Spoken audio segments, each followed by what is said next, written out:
Welcome to Real Conversations with Patricia Baranovsky-Schneider, the podcast that takes you on a journey around the world to meet some of the most inspiring and accomplished individuals. Discover their stories, uncover invaluable business lessons from their paths to success, and gain exclusive insights on how to apply their strategies to elevate your life and business. Hello and welcome to Real Conversations with Patricia. I'm your host, Patty Baranowski-Schneider. Today I'm joined by Kyle Smith, Clarity Consultant and Developer of NLSE. Oh, I'll tell you a little bit about that next. So tell us a little bit about yourself, Kyle. I'm Kyle. I'm pretty cool, swell guy. I am the developer of NLSE. I'm a clarity consultant, and that's a term that I went with because I really like the combination of it. I like that I provide or I get to help with folks finding clarity or trying to figure out where they want to go or what problems they have in the present that they want to solve or to get unstuck or to celebrate wins, stuff like that. Awesome. And consulting is simply I like to think of myself as the force ghost, like the guide. I'm not telling people what to do because I believe that people often have the best for them answers because they've already thought about ways to solve it. Right. So it's pulling that out and creating that openness to be able to do that. And he says he's a great guy. We'll see. No, just kidding. So now tell us, what inspired you to develop the Neuro Linguistic Somatic Experience, NLSC, and how'd your personal struggles with anxiety and depression shape your approach? I think that it's like completely intertwined. The shortest version I can think of is I turn my problems into my passions. Good. I turn the things that more or less was where I was, which was in a state of being where I didn't have much patience for myself. Okay. I didn't have much compassion. There was little respect. And my decision-making wasn't in its best frame. My mindset wasn't in its best frame. And so I made a decision that I wanted to change some things. Then there's a year of exploration of different styles, just seeing what happens in words of wisdom. Because I made a post asking for help. I'm pretty sure most folks are familiar with one of those. Right.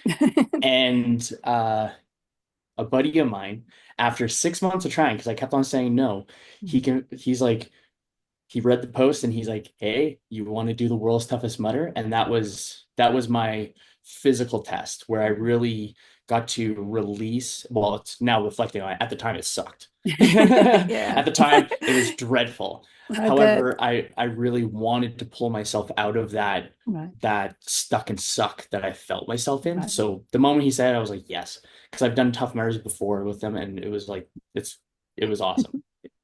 So then after that, all those pent up feels, those emotions, I had a moment to think because there's a lot of time with just myself. I was out in the Nevada desert where I could see Las Vegas Strip like way off in the distance. It was so cool. And it was freaky because it was day or night. So it was hot, then it was cold, and then there was obstacles, which I actually liked. Those were my those were my jam.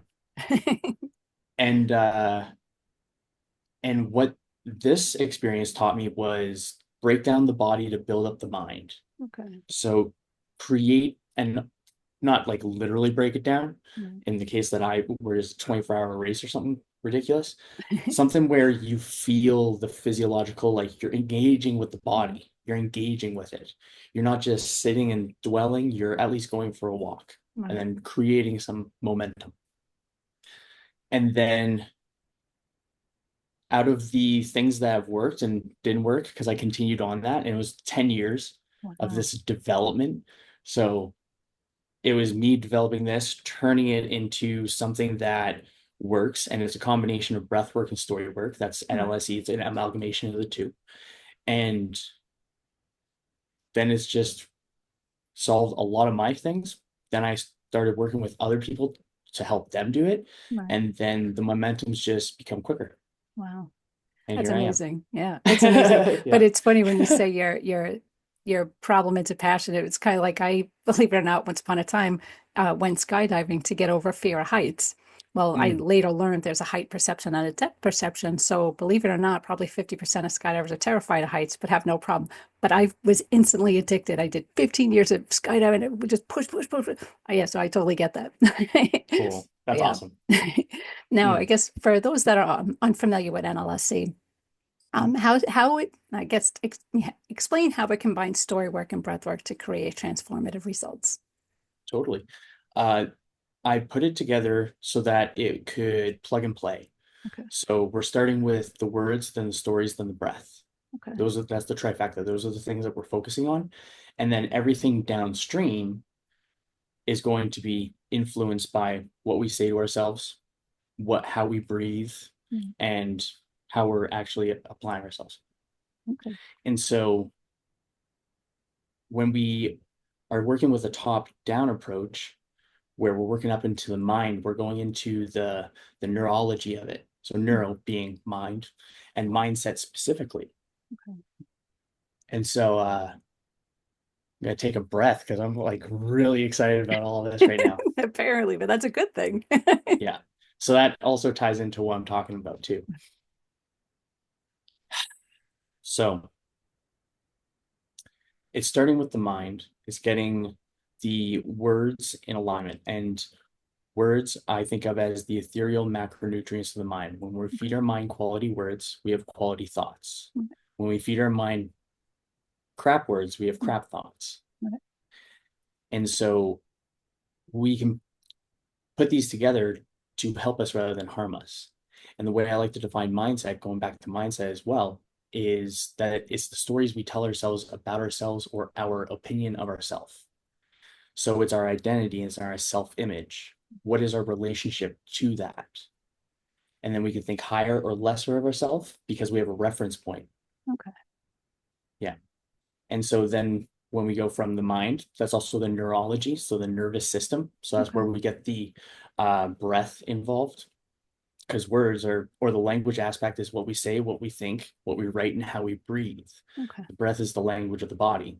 So for example, I'll go with that one where I can recognize in this moment that I'm really excited, not in a negative way. Like I feel calm and like I'm here.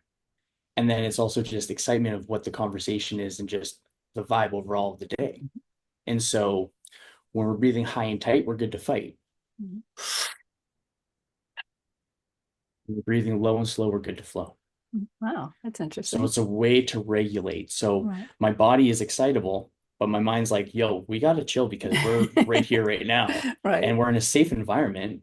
There's no threat Right. and you're having a great time.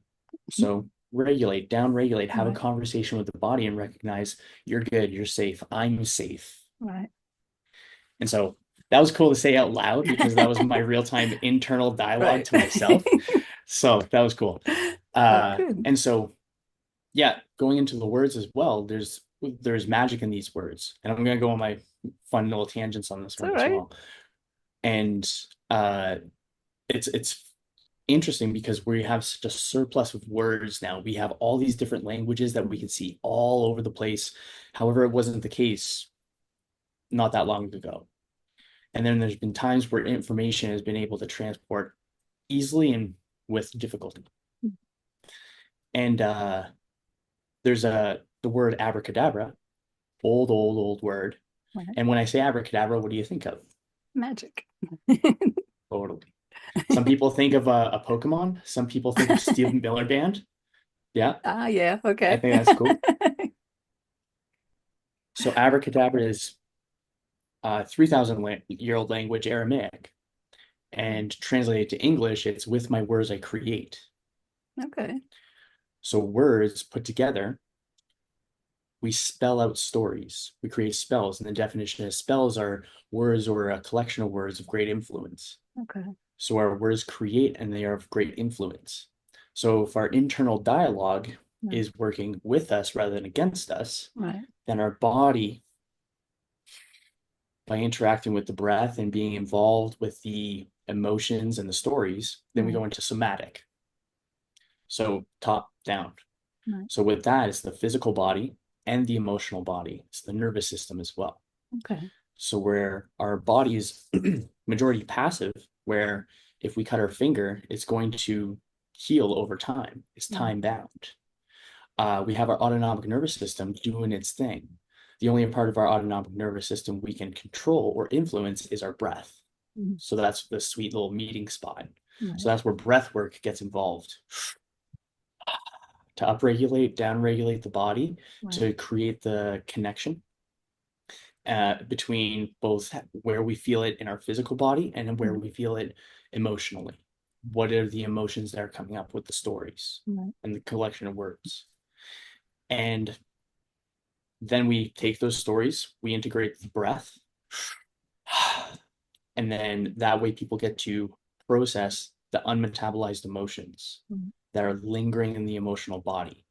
Because the emotional body, unlike the physical body, is timeless. Okay. So we can experience something that we've experienced in real, like in the physical world 20 years ago. However, we can experience it in the moment as well. And our body's going to react to our words. Right. Well, it actually, two things came to mind when you were saying this. One is when you say with the words, it is true, because like I've known people like you just call them a negative Nancy, just always so negative, always saying so negative, and they're miserable. They're just miserable. They're always so negative, and it's like, you know, you can find something to be happy about, and it changes your whole perspective on everything. You just feel good. And the breath thing, I was just talking to someone the other day, and they were saying, I forget how the exact words, but how the breath work is so important. And like, there's people who, I think he was saying in like India and like these other countries where they deal with like yoga and all that, that these people could live to be like almost 200 years old just because of the breathing. Yeah. And he had me doing a breathing exercise, and we did it for a minute, and I'm like, oh my God, I could just go to sleep right now. I just felt so calm and relaxed. I was like, so people don't realize that how important that is in our life, you know? So I agree 100%. So Totally. now going on here, you emphasized eliminating the victim mentality. So what are the key signs someone's stuck in this mindset, and how can they begin to shift away from it? Well, I can provide the definition of victim mentality, and then people can decide for themselves where they land. Okay. There you go. Yeah, because I don't want to say someone has a victim Yeah. mentality. I'd rather them figure it out Right. on their own, because then, it's a lot smoother. Yeah. So the victim mentality is an acquired personality trait Okay. in which a person tends to regard himself or herself as the victim of other people's actions, even in the absence of clear evidence. And the victim mentality depends on a habitual thought process and attributions. So if we're having north of 60,000 of the exact same thoughts today as we had yesterday, that's a habitual thought process. Okay. If those 60,000 thoughts are centered towards negativity bias, Okay. then we're going to not feel too good about it. Gotcha. I got it. So I could already figure out where certain people are, but yeah, let them figure it out. Now, you mentioned that have language shapes our reality. So can you share an example of how change in language patterns led to a profound shift in mindset and basically outcomes? Oh, absolutely. The one that I like that's so simple, and it's funny how impactful it is, like in the sense of how quickly you recognize it. Right. So I'm also speaking as a participant mostly Okay. in this way. And so it's being able to filter soft talk and solid talk. Okay. So soft talk is unclear and ambiguous words or statements. Okay. I might make it to the party for 5 p.m. I Okay. could make it to the party for 5 p.m. Right. I should make it to the party for 5 p.m. I kind of want to make it to the party for 5 p.m. Right. And so I like to think that if a statement can be followed up with a question, then it's not solid enough. So how do we turn soft talk into solid talk? Solid talk being clear and certain, and more importantly, decisive, because soft talk is indecisive. So when we remove the soft talk, I'm going to make it to the party for 5 p.m. I'm not going to make it to the party for 5 p.m. I'm undecided. I'm going to let you know. So at least if there's a decision made, Right. then for our internal, like we're going to recognize that Right. as being beneficial for in our decision making.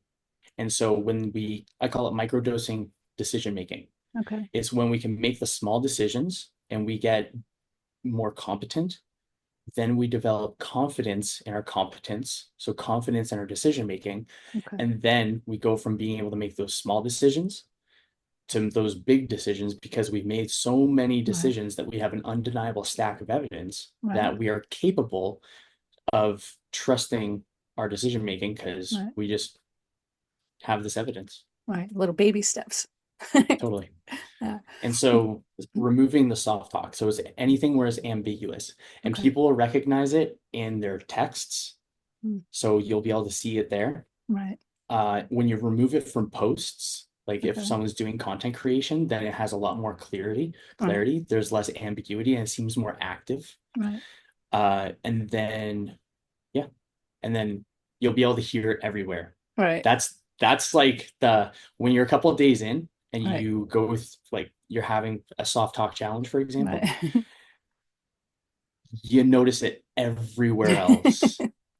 And so it changes the frame of how you perceive your decision making when you Okay. recognize that it's or at least for myself, when I wasn't making decisions, Right. I didn't realize that I was indecisive. Yeah. I'm kind of like that. I never make a decision. Like you could tell me, where do you want to eat? Okay, wherever you want to go. What do you want to watch TV? Doesn't matter. Like I just never make. They're like, Patty, try. I'm like, but whatever. It's fine." Meanwhile, I'm kind of like, I really wanted pizza, but whatever you want. You don't want to Mm, disappoint. okay. Yeah. So Okay, okay, that's fair. I'll be afraid I, to take that challenge. oh, fair enough. I was gonna think of I was thinking of a different one as well, a different frame. So if it's like if you wanted something and you didn't get it, then that's Right. one frame. I think another frame is also when you have an indifference, or also when I have an indifference where I'm Right. like I'm okay with whatever we watch. I Right. think it's putting more of an emphasis on who you're hanging out with Yeah. than it is really what it is you're doing or eating. Yeah. That is So true. that's Yeah. like when I'm thinking of my indecisive moments, that's what Right. I roll too. Yeah, no, that's true. Because I could go with my sister and be like, we're going here and that's that. So I get it. Now, tell Hmm. us your approach, you can't even speak to that. Your approach includes references to magic and spells. So how do these concepts tie into mindset coaching and the impact of words on our thoughts and actions? Ooh, that's like a solid question as well as a really cool summary. Yeah. Uh, and yeah, so I'll actually put a definition to stories because I talked about stories a lot, but I didn't put a definition of what I mean. And stories can be experiences of the past, whether they're haunt, taunt, annoy. Uh, they can be joyful. They can be exciting. They could be stories of abundance where you just felt just really good that day and you want to remember what it's like. Because we can remember if we can feel crappy about ourselves for no Mhm. reason, we can feel good about ourselves for no reason too. Right. Yeah. You have to, And so it's we have self-talk, I guess. exactly. Yeah. And then it's also so taking it a step further is not just also the internal dialogue, Right. it's taking those stories and putting it onto paper or on Okay. if I'm working with someone, it's on a Google Doc. So we Okay. take it a step further where we just remove the internal dialogue so that Right. people can create space and distance. So when it's Okay. an ouchy story, like a story that hurts, Right. then it's a lot smoother to get in or to be able to create space and to be able to, oh, for the NLSE Right. experience, to Okay. experience the change real time. Okay. Well, that makes sense. But I guess you have to really explain and have somebody go through it, like, baby steps, I guess. Yeah. Yeah, like I go through it like whenever I do a Right. teach slash direct combination. So it's like Right. we do step one and then I talk about what step one is, and then we go into another part and like step two, what is it Right. that we're doing with step two? So yeah, Yeah, it makes sense, I it's a guess. Yeah. combo of the two. Right. Okay. Now tell us, what makes your method for identifying and eliminating limited thought patterns unique, and how does it differ from traditional approaches to mindset coaching? Ooh, it's because the thing that immediately came to mind, like got me excited, all pumped up again. Also, me breathing like this is a good sign. Like Okay. I'm in a great spot. Awesome. Uh, it's oh, I lost track of the question again. My Yeah, bad. no. Basically, what makes your method for identifying and Oh, there eliminating we go. limited patterns? Yeah. Thank you, thank you. Yeah. I integrate the body into it. Okay. So when I do the session, it has the two very defined 10 to 15 minutes of breath work. Okay. Then we go into the story work. And so this is to get the body neutralized. So Right. it's if it's upregulated, downregulate to 4, 5, 6, like on a scale of 1 to 10. Uh-huh. And if it's downregulated, bring it up to a 4, 5, 6. Okay. And so breath work has I put the word breath work as an umbrella term for Right. different tools or different tempos of breathing Right. to have a different outcome. So for the breath work that you had, I wouldn't be surprised if it was a slower paced tempo where it was a Yeah. 2 seconds in, 2 seconds out, 4 seconds in, 4 seconds Right. out, anything like that. Yeah. It's actually 3 and 3 right in the middle. Yeah. Nice. Oh, that was a sick range. Yeah. Cool. So I get a vibe with how the person's feeling that day. So Right. there's like 5 to 10 minutes of us like talking, Chatting. Yeah. like having a conversation, doing a vibe check. I like to call it Right. a vibe check. And then the breath work neutralizes, gets us Right. to base level. Then we go into the stories, and then the Okay. stories we just explore them Yeah. where it's not going to have that intense amount of emotion, Okay. and there's more of the processing aspect. Okay. Because for other methodologies where it's only head heavy, as I like to Mhm. call it, Okay. where it's predominantly just two talking heads, there's not Right. an experience or a physical component to it where they Right. feel the change. Yeah. That would be the thing that separates it. Okay. And it is tricky with breath work because, like I said years and years ago, I was trying all these different things. No one ever explains to you, like, obviously, there's various types of breathing. No Mhm. one explains any of that. It's kind of like breathe into your nose, out through your mouth. All right, but obviously, there's a lot of different ways of doing it, would each would have a different impact, and like even I tried yoga, like nobody explains really in depth how to do any of this stuff. So it's good that you can get the vibe and just kind of tailor the process accordingly. Well, speaking of breath work, Yeah. how does it play a role in unlocking clarity and breaking through mental barriers? And what practical techniques can listeners try today? Ooh, okay. I'll go with a On the neutralizing breath spot. because it's going to be the easiest one. I don't mind that at all. I love it. Uh, so okay, I'll go with the tempo first, and Okay. then we'll come back to the other question. So at tempo one, if someone wanted to be a little bit more upregulated, Okay. a real quick in, out, just in through the nose, so belly, chest, out. So it'd be like Okay. in, out, in, out. And when you have the inhale and then the exhale, think of like the bottom of the breath like a rebounding ball. Okay. You want to not fully exhale, you want to bounce and keep the momentum going. So Okay. that's an upregulating one. So do that for about 60 seconds and you'll Okay. feel your body. And then just like take a big breath in and then Right. just soft breath out. Okay. And then you'll feel the difference. It'll be Wow. a little bit more like, ooh, like jittery, not Yeah. jittery, like like an even distribution of caffeine through your whole body. It's Okay. not just like upregulation in one Right. spot. You feel good vibes all through. Wow. And then I like to go with this is the very first breath technique that I practiced Okay. consistently. I'll go with this one too. And it was box breathing. Okay. And I got into it because it's the breathing style or the breathing practice that they teach the Navy SEALs. Okay. So it's to calm them down. Yeah, I guess they needed it, so yeah. Yeah, you're right. It's gotten some pretty solid use out of it as a breathing practice. So I'm like, yeah, I'll If it give it a works for go. them, why not? Yeah. Yeah. And so this one is simply an even number where it's an inhale, inhale, hold, exhale, exhale, hold. Okay. So it'd be in, 2, 3, 4, hold, 2, 3, 4, out, 2, 3, 4, hold, 2, 3, 4. And It it's teaches you really patience along the chill. way too. Oh yeah, yeah. I actually, you get to practice patience. You get to pay patience. Oh, there you go. Nice. Now, you encourage crafting language to stay focused on what matters most. So, how can someone start using the techniques to align with their goals and values? Future casting what they want the outcome to be. Okay. So, what is the goal? Like, what is the target? What is the Right. focus? And oftentimes, the focus is simply what problem do you want to solve in the present? Okay. Yeah, that makes So, sense. what pain point? What's Right. the problem that you are going back to that you want Yeah. to resolve? And that can change every day, right? Mhm. Yeah.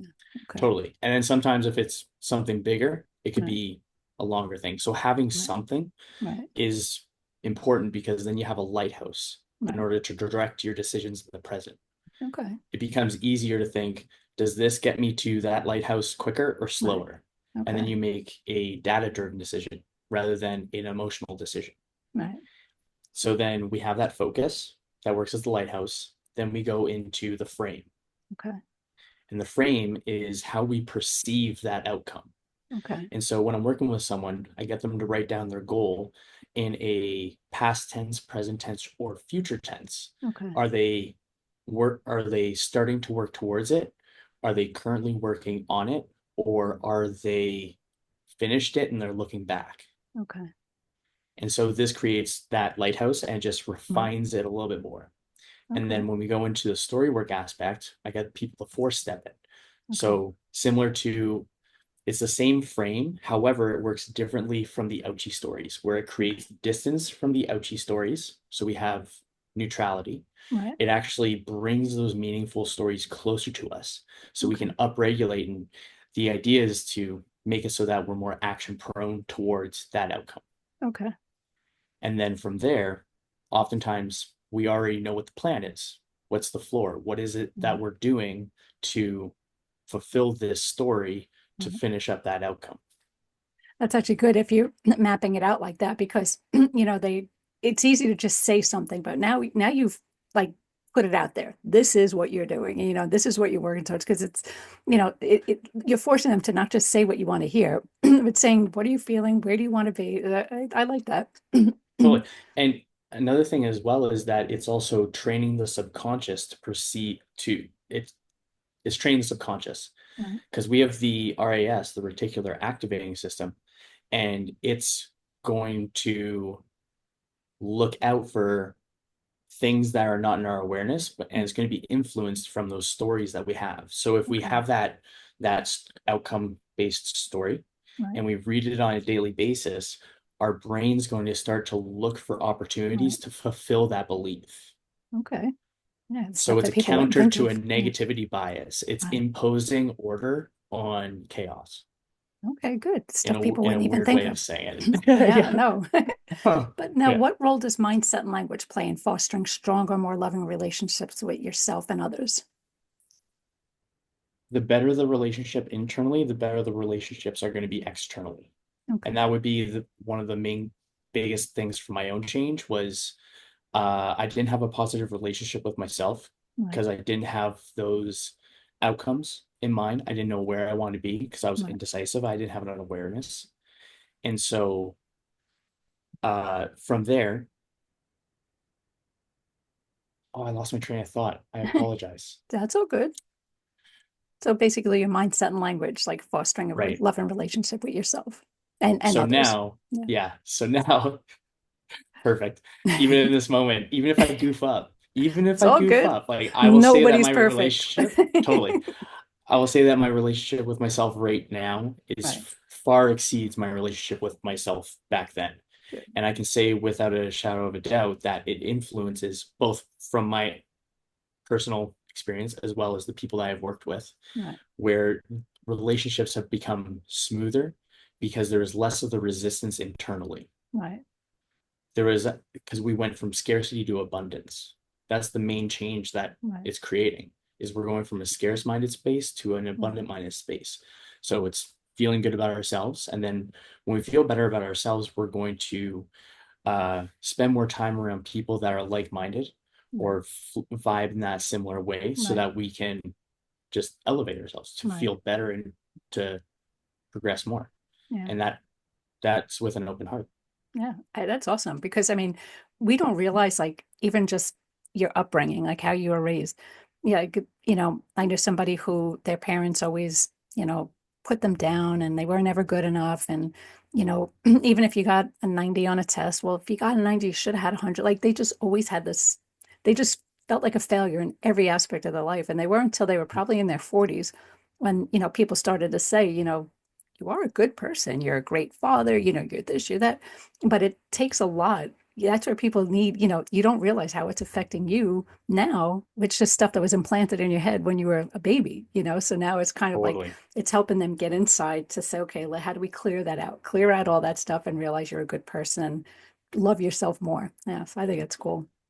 Uh, to piggyback off of that as well, I had this aha moment when I was walking last summer, and it was if we do not make the conscious decision to do otherwise, we will show up for our inner child as our parents showed up for us. And I had someone ask me, because she was in nursing, and she said, "Well, what about kids that their parents abandoned them or split homes or something like that?" And I said, "Well, those then people are just not going to acknowledge the inner child exists at all. There's going to be immediate neglect." Mhm. And I think that when we get to think about our thinking, we step into the authority role rather than projecting Mhm. authority away from us. We're taking it internally through Yeah. that route. It's funny that you say it because it is 100% true. Like I still find myself like I was this perfectionist and always because one being a middle child, but also, you just Mhm. always you just never felt like you were good enough, like you were seen. So you're always going out of your way. And like they always say, who's the black sheep in the family? And everybody will point to me, but it's almost like you felt like you had to do something to be seen. So you become this little kid again and trying to break out of that. You don't even realize that you're doing it. Yeah. Totally. So now tell us, for individuals feeling stuck or burnt out, like what advice or first steps would you recommend to begin unlocking their full potential and creating a more fulfilling life? My goodness. My brain just went, wow, okay. Yeah, I know. I'll go with the soft talk, solid talk. That would be the quickest, most practical piece of advice for that one. Okay. That way people can have an awareness of where their thoughts are and Right, where they're thinking and where they're putting their focus. right, And it's when we get thinking about our thinking, it's just information, it's just exploration. There's no right or wrong. We can decide what is right or wrong as we accumulate more information. now that makes sense. Yeah. Yeah. And so that would be the practical piece. And then I'll go with a frame that I like to behave with. And because this is a thing, this is a narrative structure. So it's a frame that I have created in order to be able to reference my behavior real Okay. time.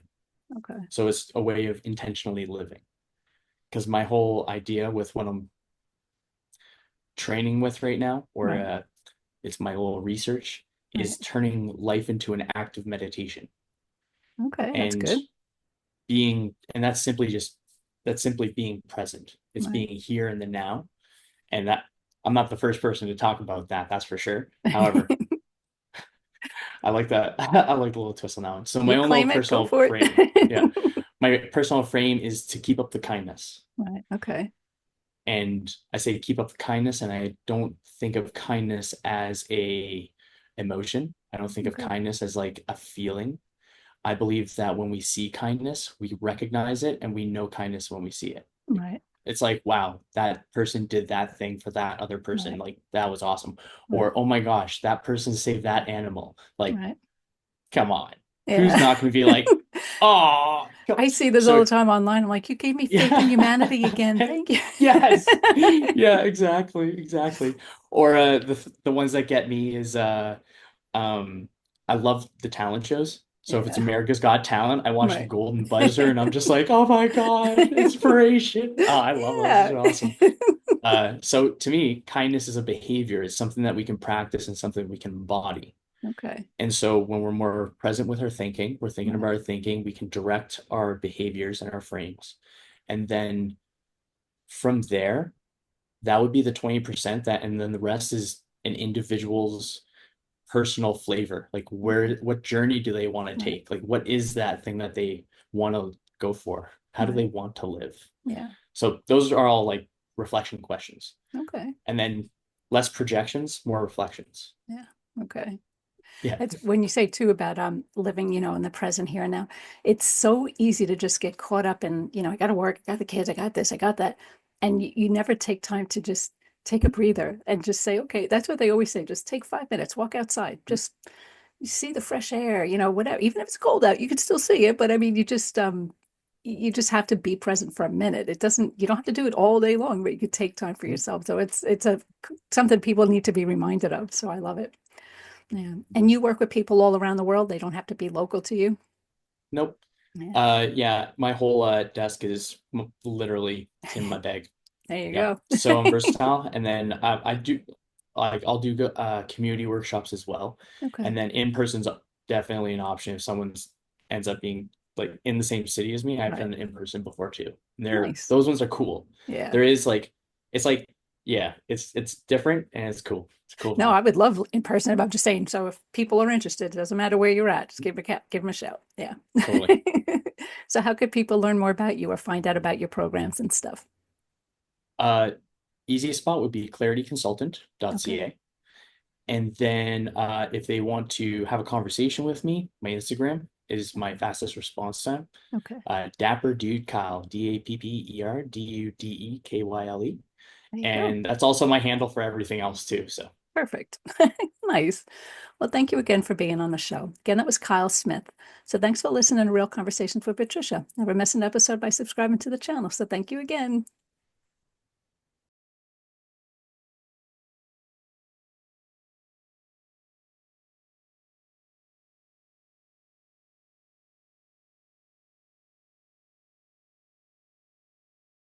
Thank you for listening to Real Conversations with Patricia, talking with some of the most brilliant minds on their journey to success and their recommended strategies. Please leave your feedback and visit pristineadvisors.com to get the latest and greatest business advisement on the planet. Feel free to let me know your thoughts, suggestions, and anything else you'd like me to cover. Together, we can make success happen for all.